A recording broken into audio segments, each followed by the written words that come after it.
Welcome back to Bluebaggers Edge. It is always a pleasure to have your company. And as always, if you enjoy our content, let us know by hitting that subscribe button.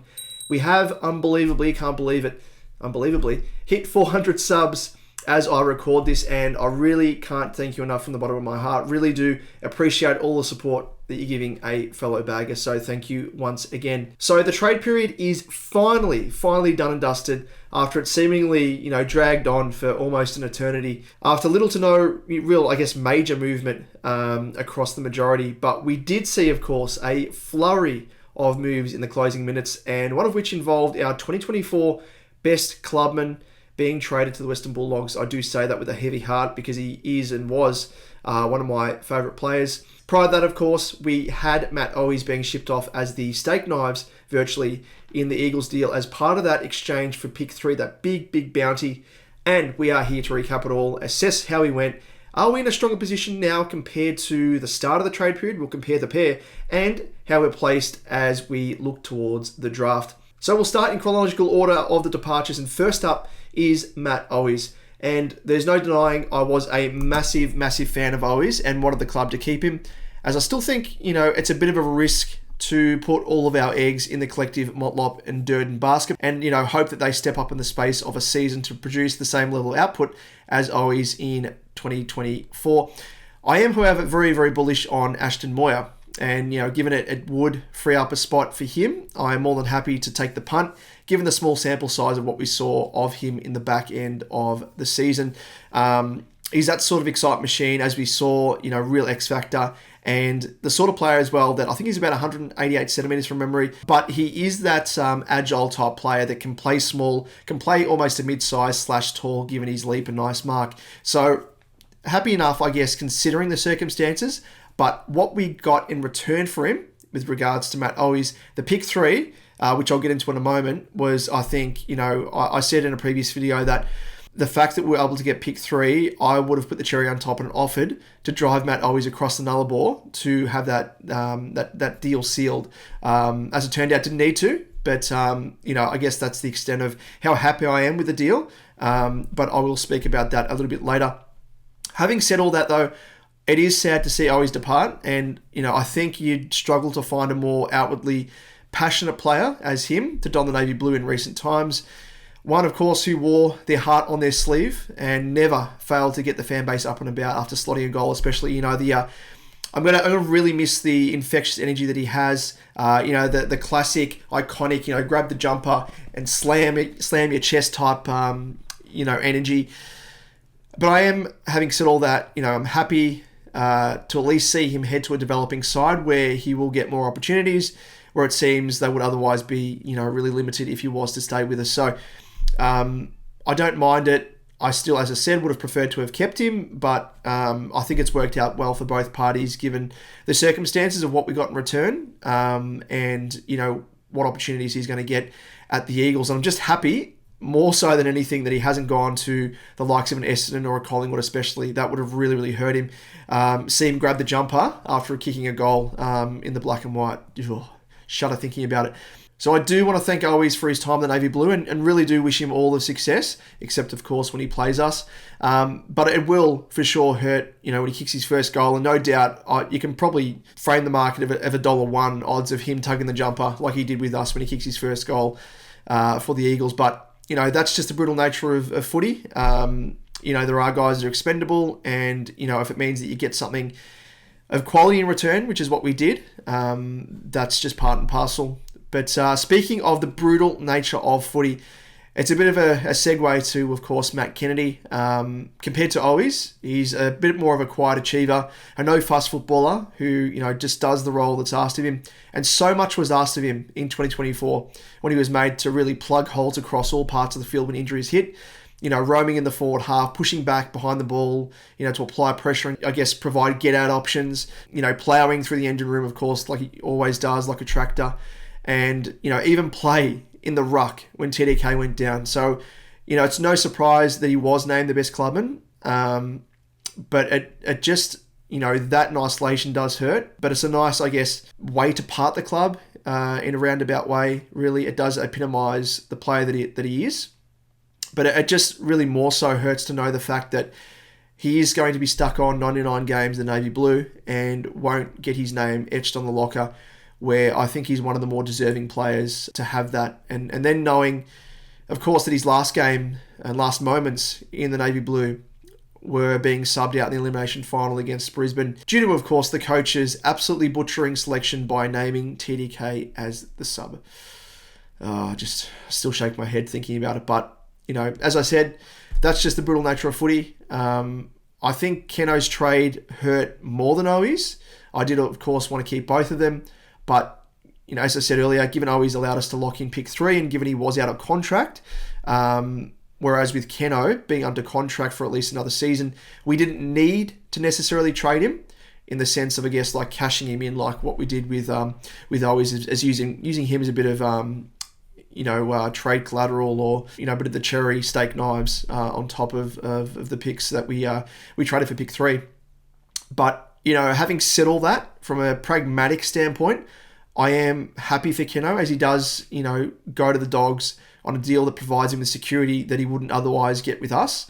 And I think he was probably fully aware himself that he was probably pushed a bit further out of, the best 22 come 2025 and was nothing more than really a depth player. If he wanted to, if he, I guess, specifically wanted to break back into the engine room, given the transparency between himself and the club that the opportunities weren't really going to be there. Hence the reason why, the coaches and the club told him to potentially pursue opportunities elsewhere. With pick 3 coming in as well, I think, mid-trade period, he probably even then saw the writing on the wall and was like, what? Opportunities that were slim have now pretty much been diminished to, slim to none, because the pick 3, of course, is going to be a, up-and-coming superstar, fingers crossed, and a super draft, of course, and we'll get opportunities ahead of him. I think the one question that I'm left asking, though, is like, and I want to ask you guys as well, let me know in the comments, but did we really get market value for him with pick 38? I think a pick in the late 20s is probably one I would have been happier with, and thought that considering the extra string to his bow that he's added in recent seasons, especially, in 2024, given that he was more of a utility, I think adds a bit of, cream on top of what he can provide. He's not just an inside midfielder. He can play a variety of roles, and he did morph more so into a genuine utility. And I imagine that's probably part of the reason why the Dogs saw such appeal in him. Like, they've got enough players that can play inside. They even ended up recruiting Harms from the D's last trade period, and even though he was injured, he was lacking opportunities. So I really do hope that, he does get those opportunities. But in terms of his value, speaking to that, considering he was under contract, I do think that we might have been able to eke out a little bit more value out of it.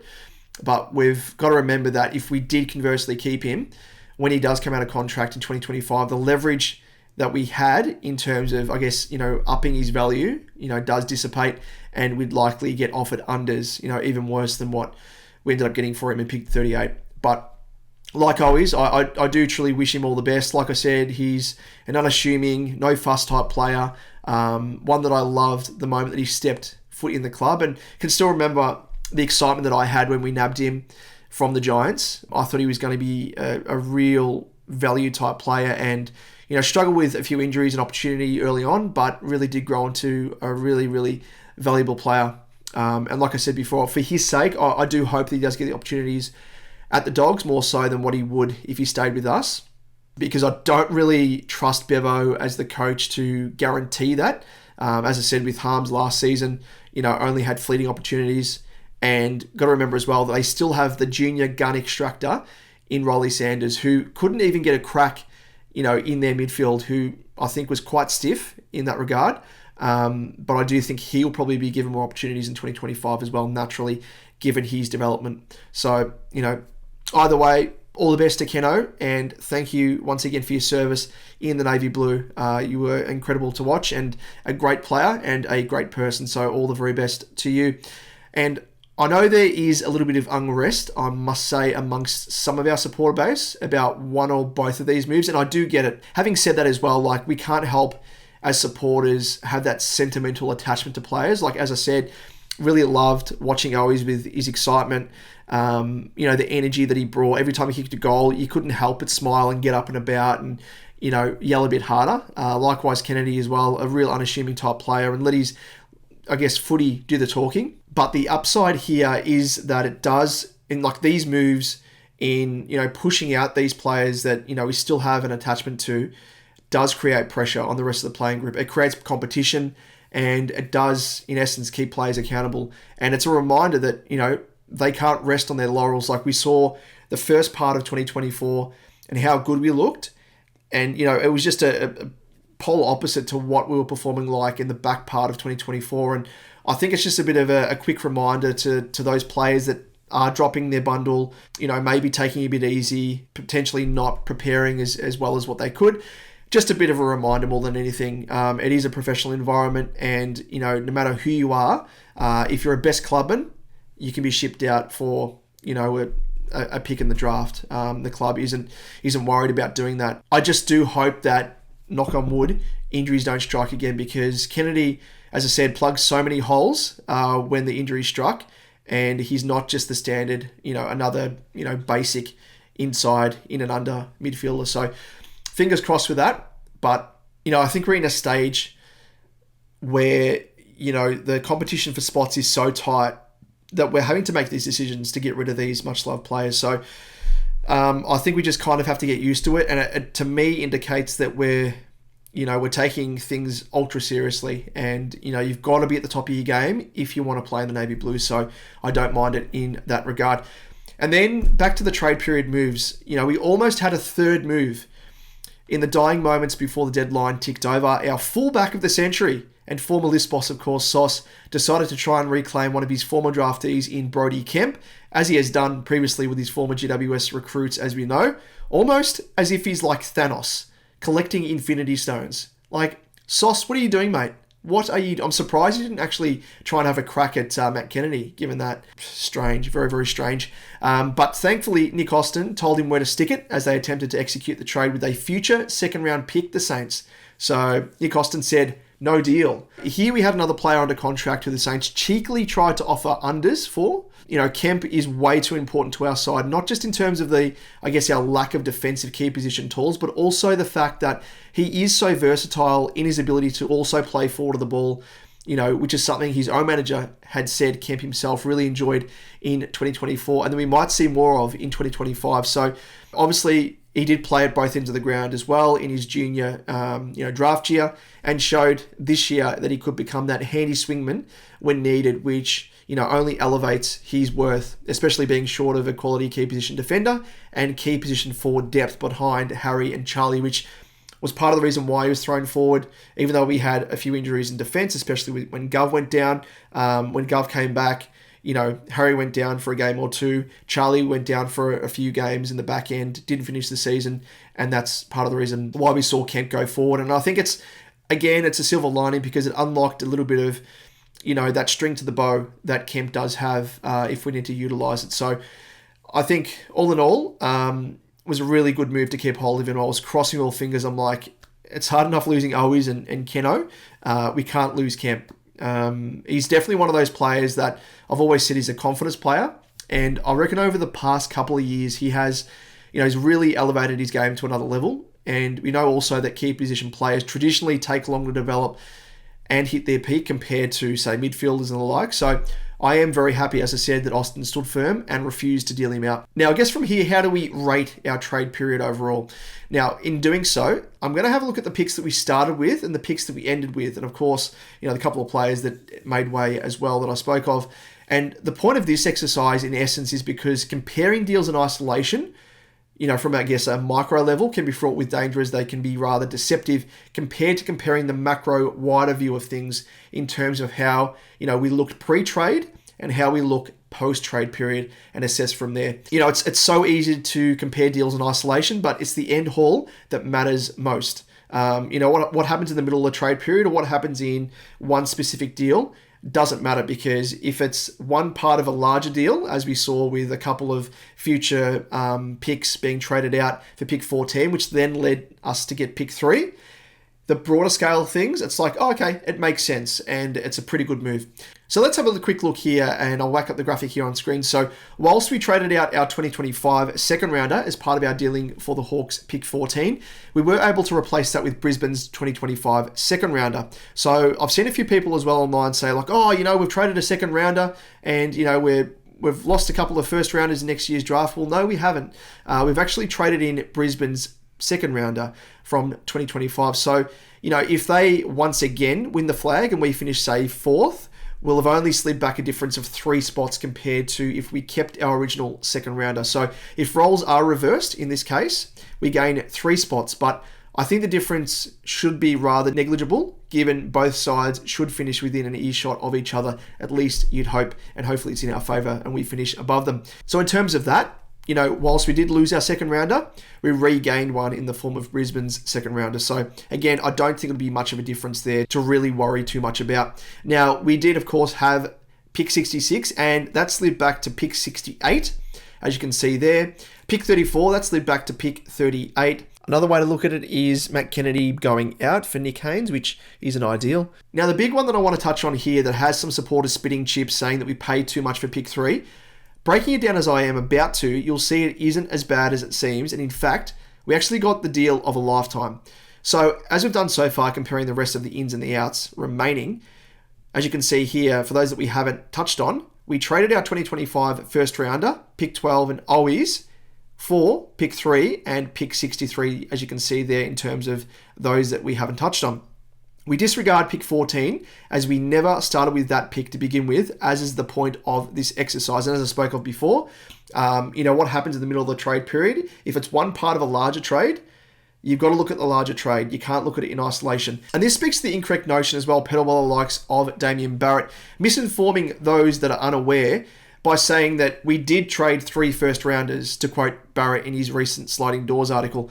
Now, I know Dog, for those of you that follow him, he also shut down this ridiculous assertion that others have been peddling on Twitter, and I will also do the same. So it wasn't 3 firsts. We never owned 3 first rounders. It was 2 firsts, plain and simple. Our 2025 future first and future second virtually combined to morph into pick 14, which we didn't even own to begin with. It was Hawthorn's.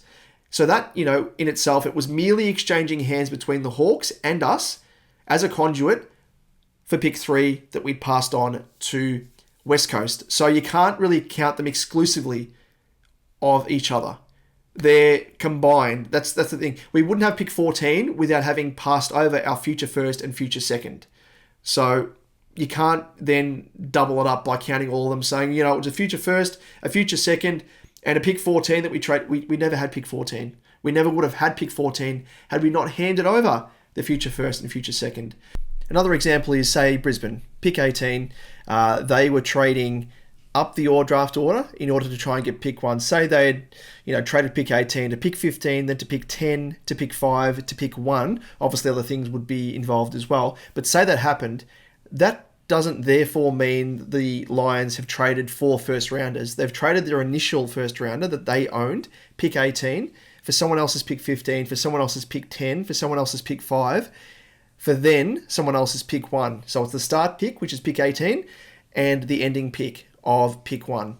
It's nothing to do with the amount of other picks in between that allowed them to get to that final destination, I guess the final pick. Another way to think about it, it's kind of similar to like a player being traded into the team and then being traded out without actually pulling on the jumper. Like we never owned that player. It was just part of a trade, I guess, collateral that we'd used in order to try and trade up to the final pick that we ended with. Now, back to the exercise. Of course, to gauge the true value of that 2024 future first that we did trade as part of that deal for pick 3, we'll need to wait, of course, 12 months and see where we finish to see what value it is representative of.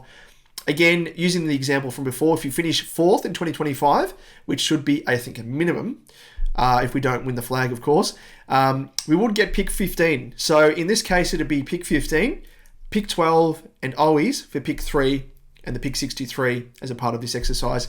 If we finish as premiers, it'll be pick 18, pick 12, and OWIES for pick 3 and the 63. And I think we really need to remind ourselves as well that, I think I've seen as well some people say that we gave OWIES away for nothing. We need to remind ourselves that he virtually had no value considering he was out of contract and we would have more than likely delisted him, and the Eagles would have picked him up for free as a free agent, as a delisted free agent, and we'd get nothing anyway. So it was rather short-sighted, I think, of the Eagles to reject the initial offer that didn't feature OWIES, and then only relent when OWIES was somehow thrown in. So again, that's part of the reason why I'm scratching my head as to why the Eagles did this deal, because they could have got OWIES for free, and they could have been like, no, not doing this deal with a pick 3, and potentially ask for more from us to throw into the deal to eke a bit more out of us. So from that perspective, depending, of course, where we finish in 2025, it's either going to be a pick 15, 16, 17, or 18 if we finish 4th, 3rd, 2nd, or 1st, plus the pick 12 out, pick 3 and 63 in. Now, breaking it down that way, that is a deal in our favour, and I highly doubt that we'll see any side making that type of downgrade from a top 3 pick ever again. You know, there's a big reason why the Eagles have been shit-canned and laughed at in the media, and why their supporters have gone absolutely wild over it, because they've been fleeced, plain and simple.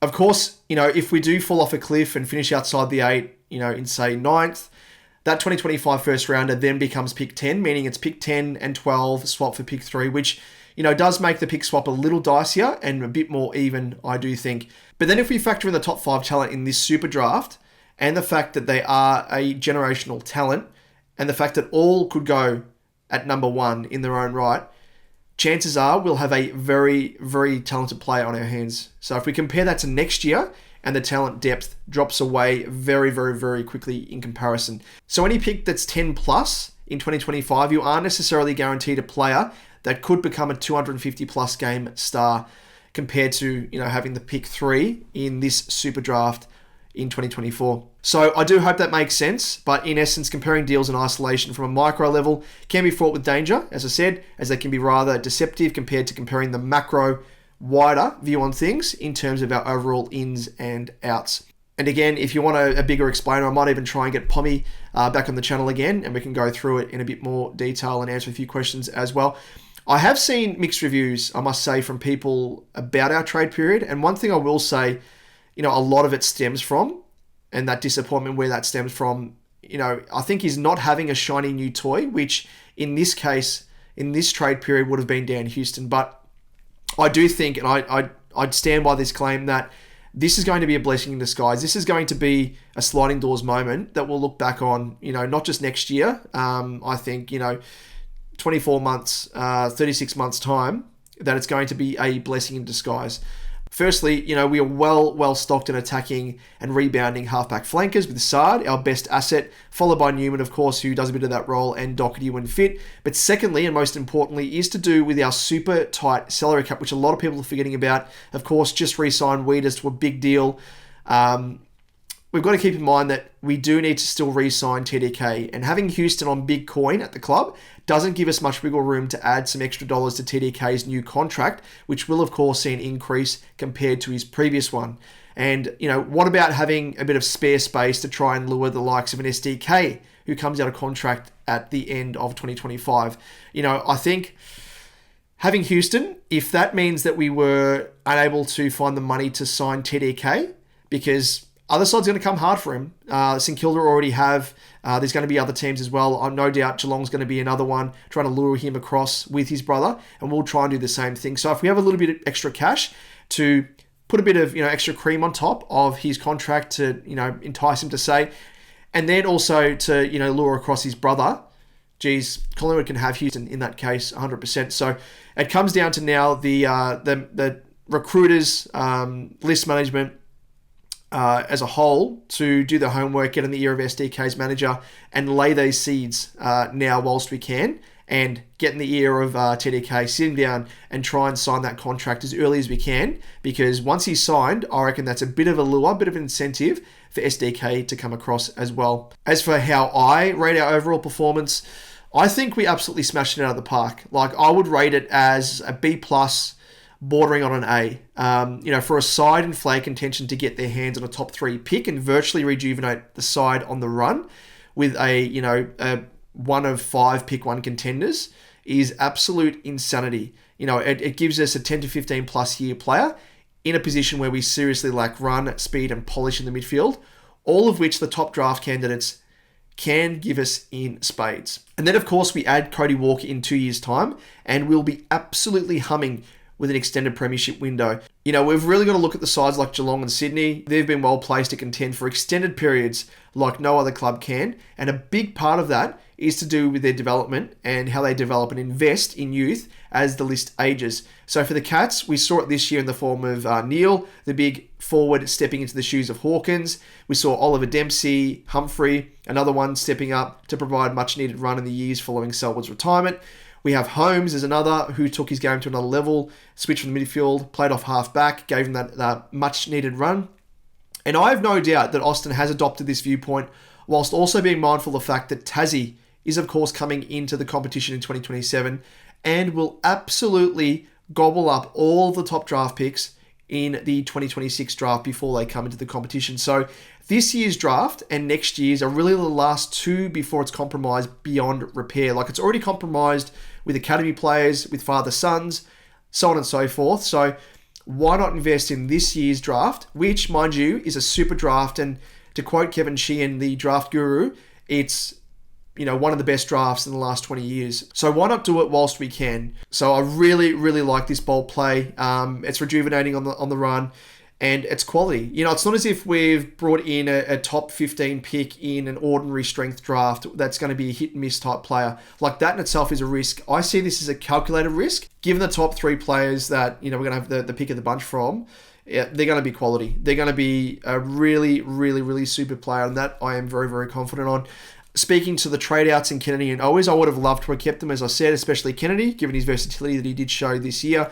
But again, if we want to become a serious contender, we need to make these harsh calls. And as I said, I just hope that, you know, injuries are a little less frequent and a little bit more forgiving in 2025, where we aren't ruining letting Kennedy go, I think, more than anything. You know, I think we're well stocked enough in those players that can play in and under. We saw, obviously, Lord as well, who I really, really, really like. He came into the team, and I think that he's almost like a bit of a replacement in that sense as well. So I think we've got enough depth there, but I'm a little bit worried because Kennedy, as I said, that utility player, you know, opens up opportunities to plug holes where, you know, where we see fit, really. Well, that's a wrap on all things talking trades for 2024. Thanks again for watching. And if you're enjoying our content, please consider giving us a sub, as it helps the channel massively. And just to echo once again, as I said at the top of the video, really have been blown away by the amount of support that the channel's received in terms of subs so far. To crack the 400 sub mark as quick as we have has, you know, it's just mind-blowing, really. So if you can help us get towards the 500 sub mark, which is the next target, that would be absolutely fantastic. So thank you in advance. But in closing, let us know your thoughts. What are your thoughts on the trade period? You know, did it reach expectations? Are you excited for the position that we find ourselves in at the moment, heading into the draft with pick 3? Let us know. And also, for those draft gurus out there, who do you think we'll select, and who do you want us to select with pick 3? Let us know in the comment section down below. Among the videos up next, we are going to be taking a bit more of a comprehensive look, a bit more of a deep dive into the top prospects that we'll be looking at for our pick 3. So look out for that video and more, and we'll catch you in the next one. Go Baggers.